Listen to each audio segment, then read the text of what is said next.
Hi guys, আসসালামু আলাইকুম। কেমন আছেন সবাই? এই তো আজ কলমে ঢালাই হচ্ছে। তো কে থেকে দেখছেন অবশ্যই কমেন্ট করে সাবস্ক্রাইব করতে ভুলবেন না।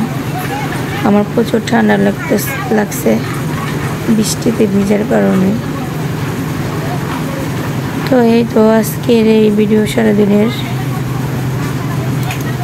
তো এইভাবে এগিয়ে যাচ্ছে আমার বাসার কাজ। সবাই দোয়া করবেন। প্রচুর বৃষ্টি। তো এই 5টা ডালের বেসের পরে আর কাজ করবো না, কত রাখবো বৃষ্টির কারণে। আমার কথা বোঝা যাচ্ছে না, আমার প্রচুর ঠান্ডা লাগছে, অসুস্থ। সবাই দোয়া করবেন আমার জন্য।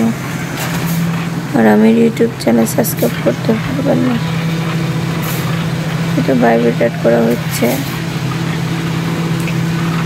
সব লোকজন ভিজা ভিজা কাজ করতেছে, বৃষ্টিতে অনেক ডিস্টার্ব করতেছে, তা বলে বোঝাইতে পারবো না। এদিক দিয়ে একে একে সিমেন্ট চলে আসছে। 3টা গাড়ি রিজার্ভ করা হয়েছে, ওরাই আনতেছে সব।